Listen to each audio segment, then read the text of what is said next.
पीछे पीछे दौड़े, पुत्र यदि तुम्हें भजन ही करना है, भगवान का नाम ही लेना है, तो कुटिया में रह करके, घर में रह करके भगवान का भजन कर लो, लेकिन जंगल में ना जाओ। मगर सुखदेव जी ने कोई जवाब नहीं दिया। ऐसे श्री सुखदेव जी के पावन चरणों में सूत जी महाराज नमन करते हैं। यम प्रव्रजन्तमनुपेतम पेत कृत्यम द्वैपायनो विरह कातराजुहागन पुत्रेति तन्मयतया तर्वोऽभिनेदोस् तम सर्वभूत हृदयं मुनिमानतोऽस्मि। वेद व्यास जी पुकारते हैं, मगर सुखदेव जी रुके नहीं, चले गए जंगल में। इधर सूत जी महाराज प्रश्नों का जवाब देने जा रहे हैं। सबसे पहले देवी देवताओं को प्रणाम किया। नारायणं नमस्कृत्य नरं चैव नरोत्तमं देवीं सरस्वती व्यासं ततो जयमुदीरयेत। बोलिए भागवत भगवान की जय हो। सबको प्रणाम करने के बाद एक एक प्रश्न का क्रमशः जवाब देते हैं। पहला प्रश्न क्या था?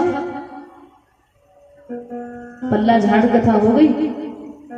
पहला प्रश्न यह था कि मानव के लिए परम धर्म क्या है। सूत जी महाराज ने कहा कि निष्काम धर्म,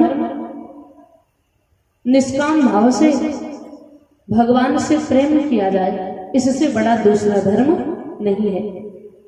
दूसरा प्रश्न किया था कौन से देवता श्रेष्ठ हैं, किसकी पूजा करी जाए, तो कहा कि निंदा किसी की मत करो, निष्ठा एक में रखो, एक ही साधे सब सधे, सब साधे सब जाए, एक पटरी पर रहिए। तीसरे प्रश्न में पूछा था कि भगवान अजन्मा है, पर कभी देवकी वासुदेव के पुत्र बनते हैं, कभी दशरथ कौशल्या के पुत्र बनते हैं, कारण जवाब दिया कि जब जब होई धर्म के हानि बाढ़हि असुर अधम अभिमानी तब तब प्रभु धरे विविध शरीरा हरहि कृपा निधि सजन पीरा। कहा जब जब पृथ्वी पर धर्म की हानि होती है, जब जहां जैसी आवश्यकता होती है, भगवान उस प्रकार रूप बना करके आते हैं। चौथा प्रश्न किया था कि भगवान के कितने अवतार हैं, तो बताया भगवान के 24 अवतार हैं। पांचवा प्रश्न किया था कि सभी कथाओं का सार बताइए, सभी कथाओं का निचोड़ बताइए। जवाब दिया सभी कथाओं का सार है श्रीमद् भागवत कथा।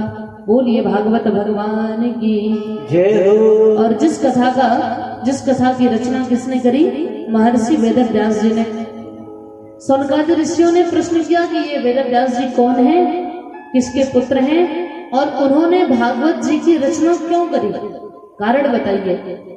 तो यहाँ सूत जी ने जवाब दिया क्रमशः नारायण के पुत्र हैं ब्रह्मा, ब्रह्मा जी के पुत्र हैं वशिष्ठ, वशिष्ठ जी के पुत्र शक्ति, उनके पुत्र हैं पराशर जी, और उनके पुत्र हैं वेदव्यास जी, जो कि बद्रीधाम में एक कुटिया बना करके रहते हैं। और जब भी भगवान का ध्यान करने बैठते हैं तो आंखों के सामने कलयुग के मानव का जीवन घूमता है। मन को शांति नहीं मिल रही है, क्या करूं? तो पहले एक वेद था, तो वेद का विभाजन किया उन्होंने। लोग कहते हैं उन्होंने वेद लिखा, उन्होंने लिखा नहीं था, विभाजन किया था, 4 वेद बना दिए। पर वेद के आधार पर शास्त्र की रचना किए, फिर भी मन को शांति नहीं मिली। उसी के आधार पर 17 पुराण की रचना कर डाले, मगर मन को शांति नहीं मिली। एक दिन नारद जी आए तो पूछा कि भाई आपका चेहरा इतना उतरा हुआ क्यों है? तो वेदव्यास जी ने कहा कि मेरे मन को शांति नहीं मिल रही है, मैं जब भी भगवान का ध्यान करता हूँ तो मेरी आंखों के सामने कलयुग के मानव का जीवन घूमता है। तो नारद जी ने कहा देखिए, आपके मन को शांति तभी मिलेगी, आपने सब कुछ तो लिखा, मगर राम और कृष्ण की चर्चा अभी आप नहीं लिखे हैं। और कितनी भी कथा हो जाए, जब तक राम और कृष्ण का नाम नहीं आएगा तब तक शांति मिलने वाली नहीं है। बोलिए रामचंद्र भगवान की जय, कृष्ण कन्हैया लाल की जय। कहा राम और कृष्ण की चर्चा आप लिखिए। वेद व्यास जी ने कहा कैसे लिखूं? तो नारद जी ने कहा मैं आपको 4 मंत्र देता हूं। चतुर श्लोकी भागवत का उपदेश नारद जी ने वेद व्यास जी को किया और कहा कि इसी 4 मंत्रों के आधार पर आप आगे कथा का रसपान, आगे कथा का विस्तार करिए। तो ध्यान करके, संतों का आश्रय लेकर के, समाधि लगा करके 4 मंत्र से 18,000 मंत्रों की रचना वेद व्यास जी ने किया और गणेश जी की सहायता से उसको लिखवाते हैं, उसको लिखते हैं।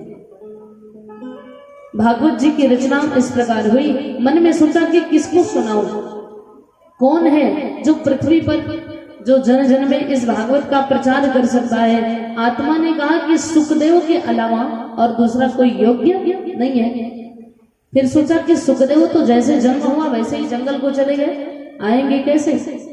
तो वेद व्यास जी ने अपने कुछ शिष्यों को बुलाया और उनको आधा मंत्र याद करवा दिया, पूरा नहीं आधा। कैसा मंत्र?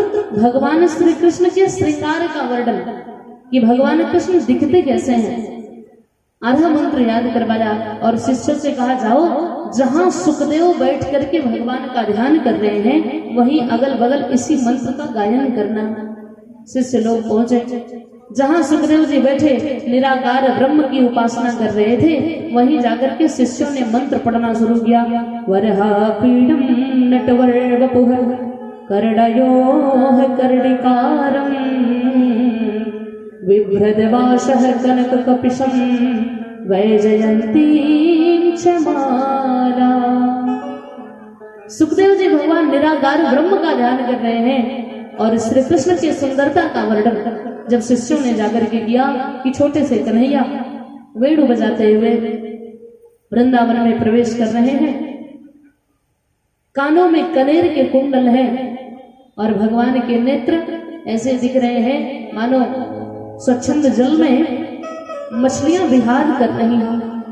इतना सुंदर वर्णन जब शिष्यों ने किया तो सुखदेव जी की समाधि भंग हुई और सुखदेव जी ने कहा भैया ये किसकी बात कर रहे हो, थोड़ा आगे भी सुनाओ ना, मंत्र बड़ा अच्छा लग रहा है। शिष्यों ने कहा कि हम श्री कृष्ण की बात कर रहे हैं और इतना ही हमको आता है, ये मंत्र पूरा हमें नहीं पता। अगर पूरा मंत्र जानना है तो आप अपने पिताजी के पास जाओ, उनके पास ऐसे ऐसे 18,000 मंत्र हैं, 18,000 श्लोक हैं। सुखदेव जी ने कहा छोड़ो जाने दो, ये भगवान इतने सुंदर है, इनकी सुंदरता में नहीं फंसना है, मेरे निराकार ब्रह्म अच्छे हैं। फिर से ध्यान में बैठ गए। शिष्य वापस आए, वेद व्यास जी ने पूछा कि कुछ असर हुआ था? शिष्य ने कहा हाँ हुआ था, समाधि से जागे थे, पूछे थे मगर बाद में फिर से समाधि में बैठ गए। तो दोबारा से वेद व्यास जी ने भगवान कृष्ण के स्वभाव का वर्णन याद कराया और कहा जाओ अब जाकर के सुनो।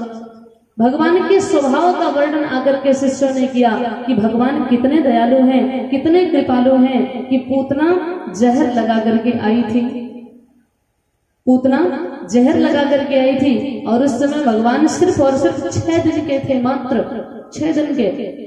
और फिर भी जो गति बाद में भगवान मैया यशोदा को देते हैं वही गति पहले पूतना को दे दिए, ये सोच करके कि भले ही जहर लेकर के आई है मगर कार्य तो माता का करेगी, स्तनपान कराएगी। कितने कृपालु हैं सरकार। जैसे ही ये मंत्र सुखदेव जी ने सुना, पूछा ये किसके स्वभाव का वर्णन कर रहे हो? शिष्यों ने कहा श्री कृष्ण के स्वभाव का वर्णन कर रहे हैं। तुरंत सुखदेव जी महाराज आए वेद व्यास जी के पास और भागवत का ज्ञान लिया, भागवत जी का अध्ययन किया। सूत जी ने कहा कि हे सौनकादि ऋषियों, जब राजा परीक्षित को श्राप मिला कि ठीक 7वें दिन तक्षक आकर के उनको काट लेगा, उनकी अकाल मृत्यु हो जाएगी, तब यही सुखदेव जी महाराज 7 दिन में भागवत की कथा को सुना करके उनको मुक्ति प्रदान करते हैं, उनको मोक्ष की प्राप्ति करवाते हैं। सौनकादि ऋषियों ने कहा अच्छा तो ये परीक्षित कौन है, किसके पुत्र हैं और इनको 7 दिन में मरने का श्राप क्यों मिला?